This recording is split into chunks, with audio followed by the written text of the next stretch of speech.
Hi everyone, this video is about effective teaching techniques. My name is Josh Spetzt. I teach at the University of Notre Dame. I've been teaching for maybe about 10 years now. I've run a lot of discussion sections, so we're going to talk about how you have an effective classroom discussion. So who is this for? Well, this is for people who haven't really taught before. So if you're about to start running a first discussion section, you have no idea what's going on, you're about to go into the classroom for the first time, this video is going to give you some general advice. What that means is, obviously this is my particular perspective. If you have questions about how much I've taught, my experience, well, I'm not saying anything too crazy here. This is kind of like middle of the road beginning advice. So I think this is going to make sense to almost anyone who's been in the classroom, and hopefully will give you the confidence to go into the classroom. Again, I'm trying to be as clear and usable with my advice as possible. A few things first. There is no one teaching style that's ideal. So take what you hear in this video that works for you and adapt it for your own. I would encourage you to keep an open mind. I've tested all this a lot. I've done this a lot. So if something seems unusual, if it doesn't work for you, don't do it. But at least think about it and see if it seems interesting to you. And another way to think about it is if you want to go in different directions with your teaching, the approach I'm going to talk about today are kind of a low stress way to just get in there and start doing it, and then you can adapt as you see fit.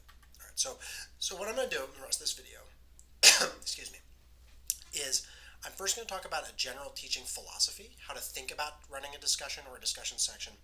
Then I'm going to kind of talk about specific methods, like how I actually do that. And then at the end, I'll kind of give some random short advice that I think might be useful. If you have any thoughts or questions, leave a comment here. If you want more videos on teaching advice or on topics within history in general, subscribe, because I'm going to post some more ideas and things. Okay, so let's talk about philosophy first.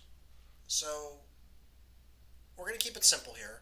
There are kind of three, I guess you could maybe say four big ideas. So the first idea. Teaching is about creating a community. An effective classroom relies on creating a kind of micro community in there. So you want to create a community of learners oriented around your topic.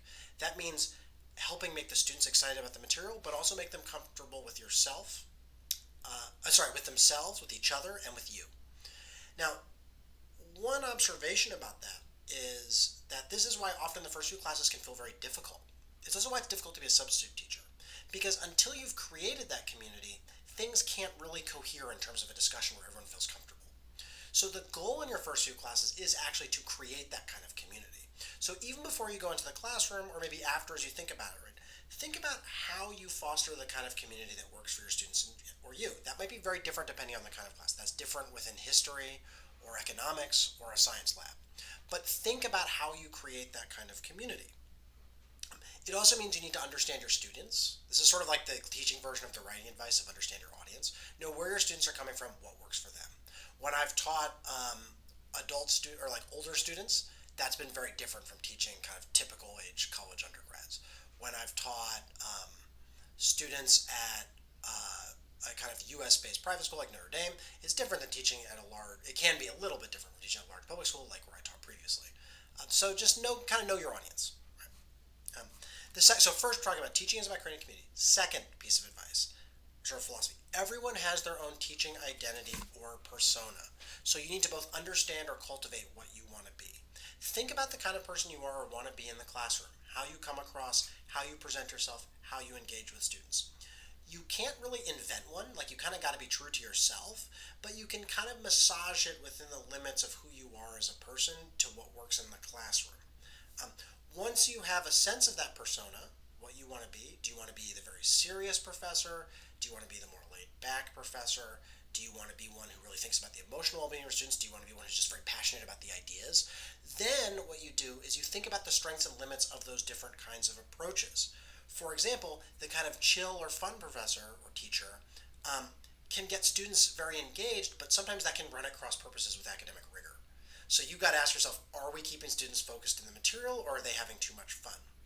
Likewise, a very serious professor who can really get the most intense, deep, interesting conversations out of their students, they might be somewhat more intimidating at first. So you might have to think with that persona, how do I make myself more relatable, particularly in that early community building stage? The point here is that you develop a persona in the classroom, and that all teaching styles can and do work. You just have to understand their strengths and weaknesses. The final point on that is some of one's teaching persona depends on how students react to you and who you are. Um, this gets into how people think about gender in teaching, how students relate to men and women differently, how race comes into it, how class can come into it. That can be a real challenge. You have to navigate that. I may not be the best person to give advice on that. I'd be curious if people in the comments have thoughts, or we can talk about it. What I will say is that we navigate that world we have, but also all of us as teachers have an obligation in relation to that when it comes time to talk to students about things like teaching evaluations, to raise those kinds of issues with the students so that they try to think more objectively or understand how their own biases can affect their evaluations of teaching. So I kind of view the best way to manage this, in addition to kind of being in the situation you're in, as getting the students to think better about how they relate to professors in the classroom. In any event, so the first piece of advice, think about teaching as creating community. The second is to think about your teaching persona. The third kind of teaching philosophy way to relate to it is, though you should always be working to become a better teacher, and I'm still working on that, and I still have a ways to go, successes or failures in a classroom are not a referendum on who you are as a teacher, and definitely not who you are as a person. And they're not even exclusively about your teaching. So to give you a sense of this, I once had a job where I taught 4 identical discussion sections in a row. So I taught one group of 20 students the material, then 10 minutes later I taught another group of 20 students, 10 minutes later I taught another group of students, 10 minutes later I taught the 4th group of students. I really started to lose my sanity. By the last one, you're just exhausted. By the 3rd and 4th ones, you don't know you're not even sure what you've said, what's going on. I have found sometimes if you get a good reaction in the early ones to either content or something they found entertaining, you can kind of build on that in the 3rd and 4th, but it was difficult. But the thing that taught me that's really valuable, that I'm going to tell you now, is those sections, despite being the same, could feel radically different. I could come out of the first one thinking I'm the greatest teacher ever, then come out of the second one thinking, man, I'm terrible at this. Then come out of the third being, okay, and then the fourth just saying, well, I'm just so tired, I need to make it to lunch or a snack. But the point is that you do need to think about your teaching and what happened in the classroom, think about being better, but don't take that as a value judgment, because sometimes it can just be the energy in the room, it can be if the students are hungry or tired, it can be anything. So your goal as a teacher is to try to disaggregate your feelings from what maybe worked and what didn't. That's why it's good to have other people observe your teaching and talk to people about teaching. But definitely don't think of it as a referendum on you as a person, because it varies too much. Okay, the 4th point. This is sort of philosophical. It's kind of added on though. Is just teaching is really hard. Okay, running a discussion section is really hard. Don't let it get you down. You will get better over time. Just being in the classroom makes you better at this. But I think the main thing is just have a mindset of how you can get better and better. Another good example, my very first teaching job at a university, I had a 100-person lecture class. And I know this is about discussion, but I'm giving you an example. I had never done a lecture on my own before in my life, not even a guest lecture. I'd given conference papers, but I had no idea. And I was definitely in the deep end. I'd like to think it went pretty well because I did prepare and I worked hard on my lecture and I thought about it, but it didn't go as well as I would have hoped. It got a lot better over time. By the end of the semester, I thought I was much more effective. I've gotten better since then, but I thought it was working a lot better. Teaching is a skill like any other. No one is a natural teacher, right? Some people have aspects of their personality that work well for a teaching persona, but that can never be enough. I mean, for one thing, so much about what makes a good teacher you can't really see. It's not someone being an impressive lecturer, it's what's going on inside the students. So we can always be better. No one is a natural teacher. It takes practice, just like any other skill. All right, so those are the 4 kind of philosophical ideas. 1, a classroom is about building a community, a discussion section is about building a community. 2, think about your persona you want and what the strengths and weaknesses of it are. 3, teaching is hard, well, that's kind of, but how things go in the classroom is not a referendum on you as a teacher or person. 4, teaching's hard, you'll get better. Right. So that's very abstract. So let's talk about general approach, like what you actually can do in the classroom. So this might be the most valuable part of the video if you just want to know, like, what do I do when I go in there? Right. Again, I'm keeping it really simple. This is what worked for me. You'll find approaches that work better for you, but this is kind of just the middle of the road way to do it to just get you through things. But what I do like about what I say, and this is still how I teach, so this is my approach. The approach I'm going to get you is very consistent, it's sort of standardized, and it allows a balance between structure and flexibility. The students kind of know what to expect in the classroom, but you don't have to live by it. You'll see what I mean in a minute. But it is pretty traditional. This is basically like a structured discussion of some readings. With discussion sections, week to week, it can be good to mix in activities. Students love debates. They really love role plays where they can play different perspectives on a debate or different actors at some sort of conference or convention or political legislative process, whatever. They love that stuff. But you don't want to do something radical every week. You don't want some skit or activity every week. You want to think of those things as more like a spice, right? You add that a bit. If you do it every week, it's like overspiced and the students are just, they don't get into it. So what I like to do is, real serious kind of discussion a few weeks, then something really fun, like a role play, and kind of balance it like that. And sometimes once you get good enough, you can kind of gauge the student energy levels over the course of the semester. If it's that discussion or class right before Thanksgiving, you got to do something laid back. So the other thing about this approach, before I get in the approach, is that I think consistency in how a discussion section or class works has real benefits for the students. Because if you run things pretty much the same every time, with those occasional kind of spice breaks, the students develop a section of how things work and how you'll approach it. And so I think that makes them feel more comfortable. So what do I mean? Okay. What I do, we're talking now specifically about discussion section. You got somewhere between 10 and 20 students, or 22, discussing some readings or some idea. You could adapt some of these, especially the philosophical section of this video, for something like problem sets or labs. But this part's really going to be about discussing something they read or something they watched or something. What I like to do is the arc of my section is I start with big abstract ideas, then I move to specific content discussion, and then I move back to big ideas or applications or big themes. So it goes broad, narrow, broad. If that makes sense. My favorite hand is broad, narrow, broad. Okay? Why? You start broad at the beginning of the discussion section because, if you read a short story by Chekhov, or you're talking about, some source about medieval food, if you just get into the quotes from it or something, the students aren't engaged yet, they're confused, they're going to get bored. Start big to get them excited, right? You start with a big question, abstract question. Why does this tell us about, I don't know, the human condition, or what the family is, or how people thought differently about taste, right? Get them excited. Then, though, you can't stay at that broad level because the students won't have to engage with the material. Then you narrow down and force them to concretely engage with the readings, the material. Get them thinking about quotes. Don't let them ramble. Ask them, where is that in the text, etc. And finally, once they've thought carefully about the readings, you broaden out at the end to let them think about how to apply the ideas. Right? What is this relevant to? How can they connect dots elsewhere to interesting and big questions that you might not even have expected? Right? So you go broad, narrow, with engagement with material, broad again, application. Excitement, careful study, application. That's how I like to structure every single one. And again, it allows the students to think big picture, to present and find evidence for their views, and to think about the implications of their insights. Right? The other thing I like to do, and this is really the structure of how we get into the discussion section, is I like to prime the whole class discussion by having small group discussion. Almost every single discussion section I run, and most people's in general, this isn't like revolutionary, you have parts of class where everyone's talking together and parts of class where students are in small groups. I like to let the students break into groups of 3 or 4.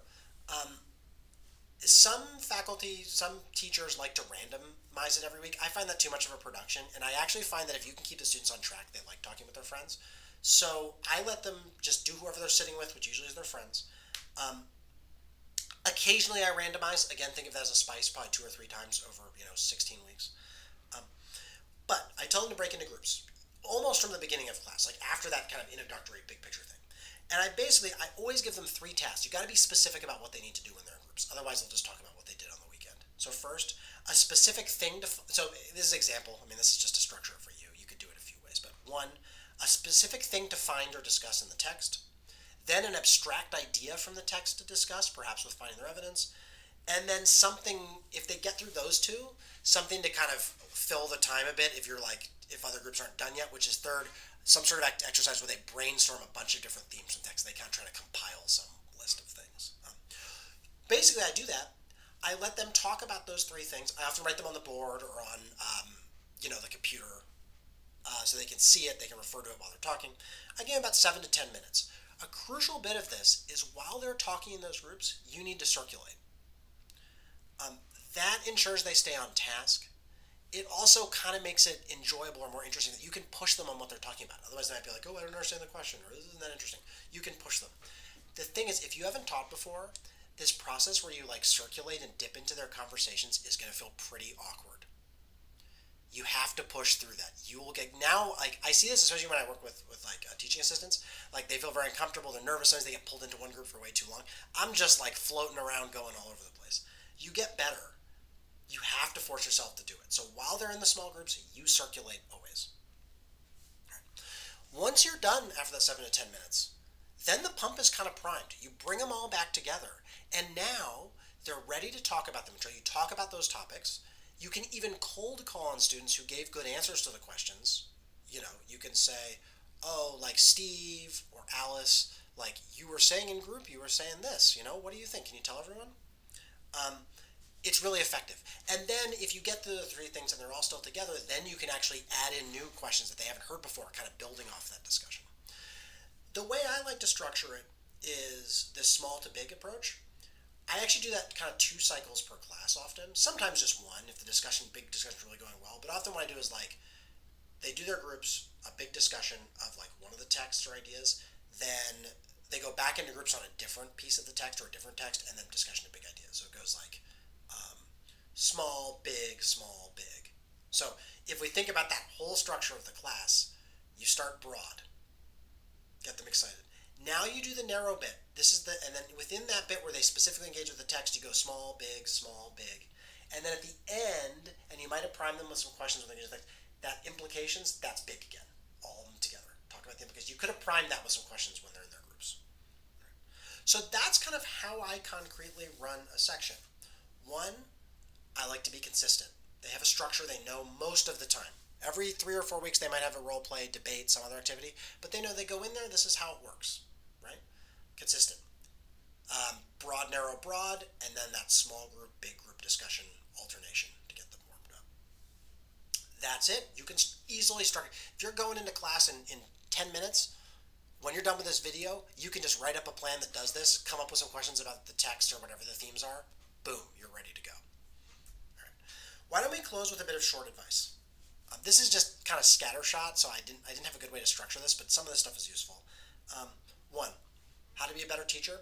Get advice from experienced teachers. Right? Talk to other people who've taught more, even friends who've just taught more. Also, watch other people teach or lead discussion sections. Pay attention to someone else teaching. In fact, if you're taking a class, pay attention to what's working, or even what's not working. If you think a class is terrible, think about why, if you're bored. Okay, that. Next, it can often be good to have some emergency content to fill up time. So like if the students really aren't feeling it, if it turns out no one did the reading, try to have some backup stuff. Now, if they haven't done the reading, you want them to be a little bit uncomfortable because you don't want them to think like, oh, I don't have to do it, and they'll just come up with some other activity. But assuming they haven't done it, this is sort of unusual, maybe they're tired or they've already kind of been uncomfortable about not having done the reading, it can be good often to have some backup content.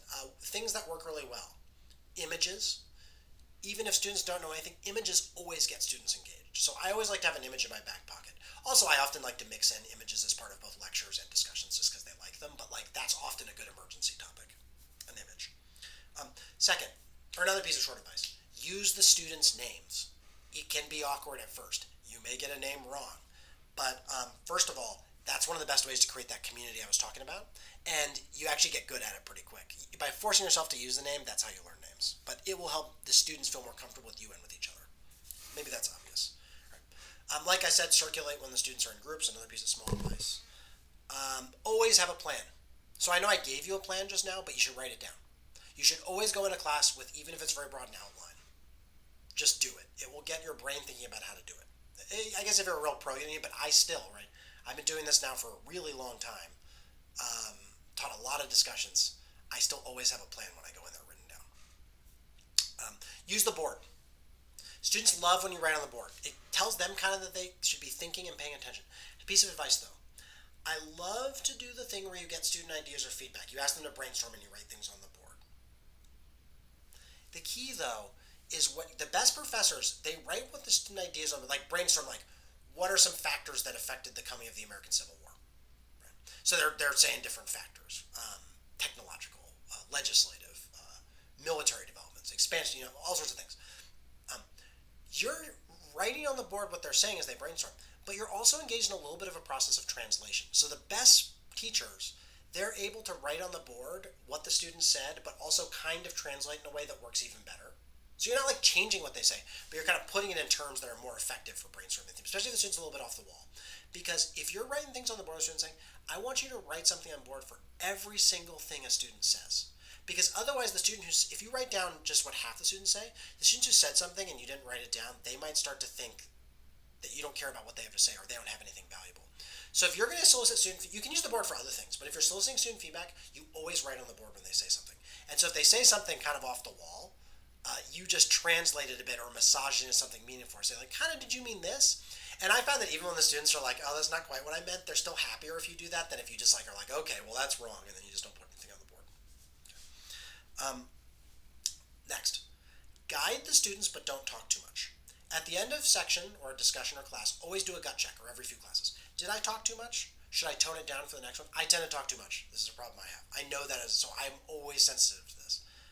So ask yourself that. To that topic, if the students are quiet, you don't always just start filling the silence. You can just sit there. I know it feels uncomfortable. It's actually even more uncomfortable for them. There's always a student who will crack and say something. So uncomfortable pauses, get comfortable with them. Obviously, if they're like really long all the time because the students just don't have anything to say, then you can maybe start to chime in a bit, but really get comfortable with those uncomfortable silences. Like I said, we're almost done. Occasionally change things up in section. Do something weird. Get the students, if it's gotten too routine, they might stop learning. Show them a video clip, do a debate, do a role play, a bingo game, I don't know. But just change it up. Or give them an unexpected source, some music. They love music. Or an image, like I said. Two more pieces. One, be sympathetic to your students. There's a temptation to like be like, oh, they're not paying attention to me. It's hard out there for people. It's hard out there for you. It's hard out there for them. So you can have standards, but be empathetic. Be sympathetic. They face challenges too. You don't know what's going on in their lives, and I've had students who've had just really difficult things that wouldn't be obvious at all. Just your first instinct should be, understanding and feeling for them, even as you hold them to standards. Last piece of advice: always try to know what you need to work on. Know what your tendencies are as a teacher. That grows out of your persona or your experience, whatever. For instance, I know I have two problems, and this has gotten a lot better over time, especially earlier in my career. I tend to talk too much, I like the sound of my own voice, and B, I often worry too much about students liking me. I didn't want to seem like a meanie, right? But then when you got to give them a grade or something, so there's students liking you and students learning well are not the same thing. For me, that was a problem. I needed to disagree. I needed to think about what's in their best interest as learners rather than what they're going to have fun with or they're going to like, right? So I had to understand that from early on, and I orient my teaching and my kind of self-correcting around those issues. You should always try to know what you need to work on. Okay. So I hope this video has armed you with kind of what you need to do to teach your first discussion section or class. If you've got class in a minute, I can go in there confidently. Remember the philosophy: community, persona. Those I say are the key, but also, right, it's not a referendum on you teaching is hard. Then just remember that structure if you're about to go into class, right? Broad, engage with the text, narrow, broad. And when you're engaging with the text, do that small group, priming the discussion for the big group, small group, priming the discussion for the big group. You do that, you're good. Go try it. Let me know how it works. Leave a comment if you have any questions or think I've got the wrong end of the stick on something. And if you want more videos with teaching advice, I also might make some videos about my own research. Give a subscribe. I'll be posting more. Thanks.